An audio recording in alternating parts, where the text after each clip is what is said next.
آپ کو سب سے پہلے تو یہ بتانا چاہتا ہوں کہ میرے والد صاحب ایک ٹیچر ہیں سرکاری جو ابھی ریٹائر ہو چکی ہیں، اور میرے پورے خاندان میں مجھ سے پہلے نہ کوئی صحافت میں آیا ہے اور نہ ہی اب کسی کا ارادہ ہے۔ انہوں نے مجھے کہا کہ یار ذرا وہاں سے پانی تو پکڑ لانا، جوس تو پکڑ لانا، تو میں نے کہا ٹھیک ہے۔ اور میرے پاس جو پیسے جمع ہوئے یعنی کہ میری پاکٹ منی، تو ایک دو کو میں نے سوچا کہ یار یہ جب میں پانی پلاتا ہوں تو یہ بڑا اچھا محسوس کرتے ہیں اور میری طرف خوش ہو کے دیکھتے ہیں۔ میرے لیے وہ اینکر بہت بڑی چیز تھے، جو اسٹوڈیو سے نکلتے تھے، میک اپ کیا ہوتا تھا، پینٹ کوٹ پہنا ہوتا تھا، تو میں چاہتا تھا کبھی میں ان جیسا ہو جاؤں اور ان کے ساتھ سلام دعا میری ہو جائے کسی طریقے سے۔ تو ایک دو مرتبہ میں نے اپنی جیب سے پھر ان کو جوس پیش کیا، تو اس پہ وہ زیادہ خوش ہوئے تو کسی نے نمبر دے دیا، کسی نے رابطہ رکھ لیا، کسی نے میرا نام یاد کر لیا۔ تو اب میں اس میں بڑا پراؤڈ فیل کر رہا تھا کہ یار ان کو میرا نام یاد ہو گیا یا مجھے میرے نام سے پکار۔ ہمارا پاکستان کی تمام ویڈیوز کو دیکھنے کے لیے چینل کو سبسکرائب کیجیے اور بیل آئیکن کے بٹن کو ضرور پریس کیجیے گا تاکہ آپ کو ہماری ہر آنے والی ویڈیوز کے بارے میں معلوم ہو سکے۔ کہانی یہ جو سامنے لوگ بیٹھے ہیں ان میں سے تو سارے لوگ جانتے ہیں، ان کے سامنے کہانی کو بہت لمبی نہیں ہے، اور کہانی ایک ایسی چیز ہے کہ پوری دنیا میں لوگ اسے پسند کرتے ہیں، اس سے اپنے آپ کو ریلیٹ کرتے ہیں۔ اس میں کبھی خوشی کبھی غم وہ والا حساب ہے، اور میں اس لیے سنانا چاہتا ہوں آپ سب کو یہ کہانی کیونکہ آپ میں سے بہت سے لوگ ہیں، مختلف شہروں سے ہیں، مختلف صوبوں سے بھی ہیں غالباً۔ تو لوگ آج کا جو پاکستانی ینگسٹر ہے وہ یہ سوچتا ہے کہ شاید وہ کبھی قاسم علی شاہ نہیں بن پائے گا، سجاد میر، سلمان غنی، یاسر شامی، فاروق شہباز اگر۔ تو میں آپ سے کہنا یہ چاہتا ہوں کہ لوگ یہاں پہ کہتے ہیں کہ سفارش یہ نہیں ہے، میرے پاس وسائل نہیں ہے، میرے والد بڑے آدمی نہیں ہیں۔ تو میں آپ کو سب سے پہلے تو یہ بتانا چاہتا ہوں کہ میرے والد صاحب ایک ٹیچر ہیں سرکاری جو ابھی ریٹائر ہو چکی ہیں، اور میرے پورے خاندان میں مجھ سے پہلے نہ کوئی صحافت میں آیا ہے اور نہ ہی اب کسی کا ارادہ ہے۔ اور لیکن یہ جو تحریک ہے یہ مجھے اپنے والد صاحب سے ہی ملی تھی۔ میرے والد صاحب ایک اخبار ہے اس میں کالم لکھا کرتے تھے۔ اس سے پہلے مجھے کہانی پہ چونکہ بات شروع ہوئی ہے تو میرا اپنا آغاز کہانی سے ہوا ہے، بچوں کی کہانیوں سے۔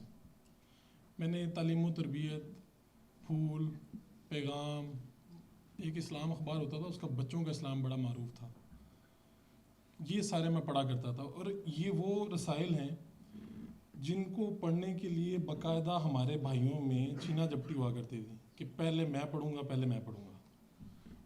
اور اس لڑائی میں بعض دفعہ وہ پھٹ بھی جاتا تھا، پھر ہم اسے جوڑ کے پڑھا کرتے تھے۔ میں آغاز کیا لکھنے کا، اور بچوں کے رسائل سے ہی کیا لکھنے کا۔ تو بچوں کے رسائل میں جو خطوط کی جگہ ہوتی ہے وہاں پہ لکھا، اور اس کے بعد یہ ہوا کہ جب گریجویشن میں آیا ہوں تو میں نے کہا کہ میں نے کسی چینل میں جانا ہے، کسی ادارے کے ساتھ وابستہ ہونا ہے۔ تو اب گریجویشن تو ہے نہیں تھی، تو ایک ادارہ ہے رائل نیوز، وہاں پہ میں نے ان سے کسی سے ریکویسٹ کی۔ تو میں اپنے کالج جب جایا کرتا تھا تو کالج کا ایک یونیفارم ہوتا ہے، تو میں نے ایک شرٹ اپنے بیگ میں رکھ لینی تھی، اور کالج سے فری ہونے کے بعد وہ شرٹ چینج کرنی، وہ وائٹ شرٹ تھی، اس کی جگہ دوسری شرٹ پہننی اور اپنے ادارے میں چلے جانا۔ اور وہاں جا کے اب مجھے تو کچھ نہیں آتا لیکن پڑھنے لکھنے کا شوق ہے، تو انہوں نے کبھی اخبار رکھ دینا، ان کا کہ اس میں سے دیکھو کوئی غلطیاں نکالو، کبھی کوئی چیز رکھ دینی، جو انہوں نے کہنا میں نے کرنا۔ تو جو اینکر حضرات باہر آیا کرتے تھے تو میں کبھی کسی سے سلام لیتا تھا، کبھی کسی کو اپنا تعارف کرواتا تھا۔ اور ایک دو اینکر ہیں انہوں نے مجھے کہا کہ یار ذرا وہاں سے پانی تو پکڑ لانا، جوس تو پکڑ لانا، تو میں نے کہا ٹھیک ہے۔ اور میرے پاس جو پیسے جمع ہوئے یعنی کہ میری پاکٹ منی، تو ایک دو کو میں نے سوچا کہ یار یہ جب میں پانی پلاتا ہوں تو یہ بڑا اچھا محسوس کرتے ہیں اور میری طرف خوش ہو کے دیکھتے ہیں۔ میرے لیے وہ اینکر بہت بڑی چیز تھے، جو اسٹوڈیو سے نکلتے تھے، میک اپ کیا ہوتا تھا، پینٹ کوٹ پہنا ہوتا تھا، تو میں چاہتا تھا کبھی میں ان جیسا ہو جاؤں اور ان کے ساتھ سلام دعا میری ہو جائے کسی طریقے سے۔ تو ایک دو مرتبہ میں نے اپنی جیب سے پھر ان کو جوس پیش کیا، تو اس پہ وہ زیادہ خوش ہوئے تو کسی نے نمبر دے دیا، کسی نے رابطہ رکھ لیا، کسی نے میرا نام یاد کر لیا۔ تو اب میں اس میں بڑا پراؤڈ فیل کر رہا تھا کہ یار ان کو میرا نام یاد ہو گیا یا مجھے میرے نام سے پکارتے ہیں. یہی کہانی کا یہ آغاز ہے, یہیں سے شروع ہو جاتی ہے چیزیں. میرے سے اب لوگ پوچھتے ہیں کہ ہم نے اب ماسٹرز کر لی ہے, ایم فل کر لی ہے, تو اب ہمارے پاس کچھ نہیں ہے, ہمیں انٹرنشپ کرنی ہے. تو میں سب سے پہلی بات کہتا ہوں کہ بھائی اس کی کیا ضرورت ہے. آپ جہاں بھی پڑھ رہے ہیں تھوڑا سا ٹائم نکال لیں اور جو بھی آپ کا شعبہ ہے آپ چلے جائیں وہاں پہ سیکھیں, کسی کو اپنا استاد بنا لیں, کسی کے پاس جائیں, کسی کو جوس پلائیں, کسی کو نہیں جوس پلا سکتے تو اس کی ویسے خدمت کر دیں. تو وہاں سے ایک دو اخبارات میں کام کیا. پھر ایک استاد ہیں نذیر ناجی صاحب کے چھوٹے بھائی ہیں علی اصغر عباس صاحب, وہ دن میں ایڈیٹوریل میں ہوا کرتے تھے, میں ان کے پاس چلا گیا. میں نے کہا جی مجھے تھوڑا سکھا دیں. انہوں نے کہا سکھائیں گے, پہلے تم پروف ریڈنگ کیا کرو. پروف ریڈنگ کروائی. میں نے کہا سر اگر آپ برا نہ مانیں تو میرا کالم چھاپ دیں گے ذرا. انہوں نے سر 4 مہینے بعد میرا ایک کالم چھاپا روزنامہ دن میں, اور اس دن میں نے کہا لو جی میری کمائی پوری ہو گئی. 4 مہینے بعد ایک کالم چھپا. وہاں سے مختلف اداروں میں کام کرتے کرتے پی ٹی وی میں کام کیا, کوہ نور ٹی وی میں چلا گیا. کوہ نور ٹی وی میں گیا تو سجاد میر صاحب وہاں پر جا رہے تھے, اور میری کسی پہلے ایڈمنسٹریشن سے بات ہوئی تھی کہ میں آ رہا ہوں کوہ نور میں, میری بات چل رہی تھی, لیکن وہ ڈیلے کا شکار ہو گیا.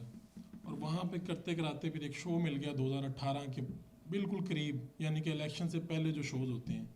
تو مجھے تو مائک پکڑنا بھی نہیں آتا تھا.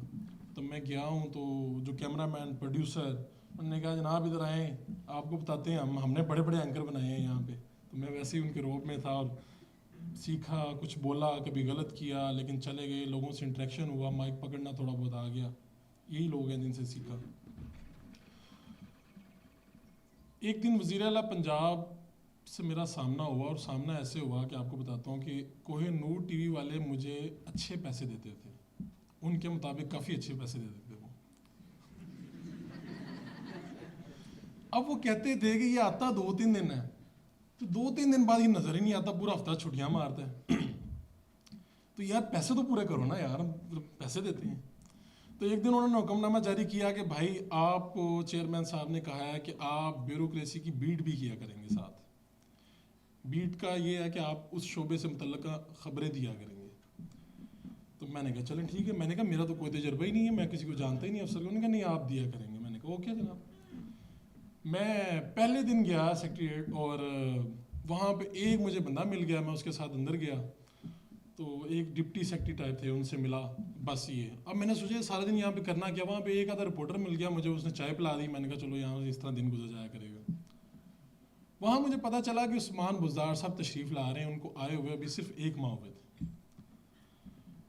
اس سے پہلے یہ ہوا تھا کہ پنجاب اسمبلی آنا جانا شروع کر دیا تھا. تو وہاں پہ نا ایک سینئر منسٹر ہیں جن کے پاس 2-3 منسٹر بیٹھے تھے, اور وہاں پہ وہ بات کر رہے تھے کہ یار ہمارا جو نیا وزیر اعلیٰ آیا نا وہ بڑا ہی نکما ہے, اس کو فائلیں پڑھنی نہیں آتی, تو یہ کیا کرے گا. وہ آپس میں ہنس رہے تھے, کیا کیا لگا رہے تھے. اور میں اس وقت بیٹھا سوچ رہا تھا کہ اتنے کروڑ لوگوں کی جو ذمہ داری جس کے ہاتھ میں دی گئی ہے, اس کے اوپر بیٹھ کے یہ لوگ ہنس رہے ہیں, یعنی کہ یہ ہمارے لیے بھی افسوس کا ایک مقام ہے. تو میرے ذہن میں وہ بات چل گئی. جیسے ہی پتہ چلا کہ عثمان بزدار آئے ہیں, تو میں نے کہا یار میں کوشش کرتا ہوں ان سے سوال پوچھوں. میں پہلے دن آیا تھا, آپ کو یاد رہے. تو وہاں پہ جو سیکریٹریٹ کی مستقل رپورٹر ہے نا, وہ 6-7 لوگ تھے. تو پتہ چلا کہ سی ایم صاحب نے 15 منٹ کی میٹنگ لی ہے, 2 گھنٹے جو چلنی تھی, اور فوراً نکل رہے ہیں. تو اب سیکیورٹی والوں نے حصار بنا لیا ان 6-7 کے ارد گرد. اب یاد رہے کہ فاروق شہباز وہ نہیں ہے جو ڈائز پہ کھڑا ہے, اس کو کوئی نہیں جانتا, یہ کوہ نور ٹی وی میں کام کر رہا ہے. تو انہوں نے ان سب کے گرد تو حصار بنا لیا, اور میں چپ کر کے ایک بینچ پہ بیٹھا ہوں. مجھے کسی نے پوچھا بھی نہیں, کیونکہ میں ان کی نظر میں صحافی بھی نہیں تھا. تو جیسے ہی ان کو وہ کراس کر کے بزدار صاحب ان کے سامنے سے آیا, تو میں نے موبائل میرے ہاتھ میں پکڑا ہوا تھا, تو میں نے کیمرہ آن کیا, اور میں نے وہی سوال جو ان کے وزراء ان کے بارے میں ہنس رہے تھے, کہکا لگا رہے تھے, میں نے وہ ان سے پوچھ لیا. اب بزدار صاحب کی پہلی مرتبہ انہوں نے کسی میڈیا کا سامنا کیا تھا, تو وہ بھی گڑبڑا گئے. انہوں نے میرا ہی سوال مجھے دہرا دیا, اور پھر وہ جواب دینے لگے کہ مڑے ہیں. تو ان کی ٹیم نے کہا روک دیا کہ نہیں سر جواب نہ دیں.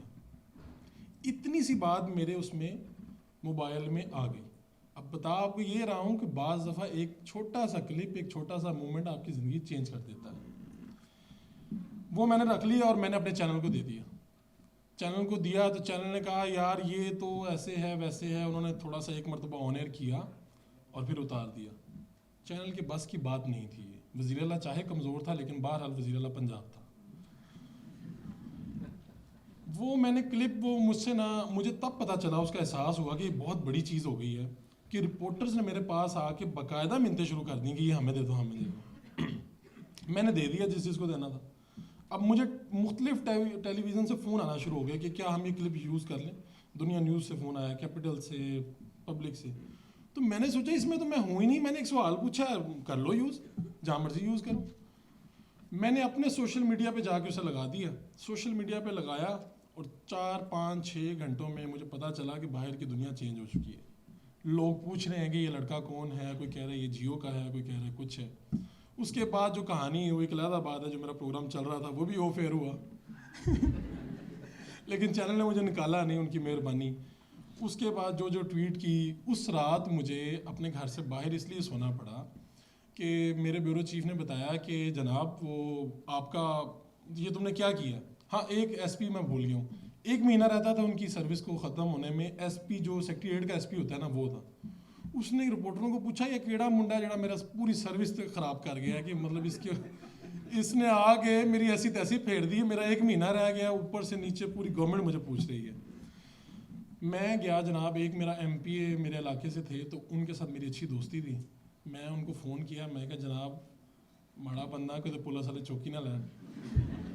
انہوں نے کہا جناب آپ اس طرح کریں کہ آپ سیکٹریٹ کے بالکل سامنے ایم پی ہاسٹل, آپ تو میرے کو آ جاؤ, آج رات اتنے رہو. میں کہا جناب ٹھیک ہے, اور میں اس رات ادھر رہا. میں نے کہا جو بھی آئے گا گھر ہی جائے گا نا, ایم پی ہاسٹل میں تو کوئی نہیں آئے گا. یہ پہلا ایک کلپ ہے جس نے پہچان بنا دی, اور لوگوں نے پوچھنا شروع کر دیا. جہاں پہ لوگ ملتے تھے, ٹویٹر پہ میرے 200 فالوور تھے, پتہ چلا کہ رات میں 3-4 ہزار فالوور ہو گئے ہیں. فیس بک پہ بھی لوگوں نے فالو کرنا شروع کر دیا ہے, لوگوں نے خبریں لگانا شروع کر دی ہیں سیاست.پی کی. اور یہ صرف ایک مومنٹ ہے جو آپ کی زندگی چینج کر دیتا ہے, لیکن اس کے لیے آپ کا کہیں پر میدان پہ کھڑے ہونا بھی ضروری ہے. اس کے بعد پھر آفر ہوئی, اردو پوائنٹ گیا, اردو پوائنٹ نے کہا ہمیں اس طرح کی چیزیں چاہیے. پھر وہاں پر مختلف تجربے کیے, لوگوں سے سیکھے, تجربے کیے, غلطیاں بھی کیں, آگے بھی بڑھے. اور اب مجھے کہیں کہیں احساس ہوتا ہے کہ یار شاید میں مشہور ہو گیا ہوں. جب میں باہر کے ملک جاتا ہوں ادھر تو لوگ کھڑے ہو کے سیلفی بناتے ہیں, یا مجھ سے آگے بات کرنا چاہتے ہیں, یا مجھے اپنا مسئلہ بتاتے ہیں, تو مجھے لگتا ہے کہ اچھا یار یہ میں مشہور ہو گیا ہوں. لیکن مجھے ابھی بھی فیلنگ نہیں آتی, مجھے پتہ نہیں چلتا کہ میں مشہور ہوں یا نہیں.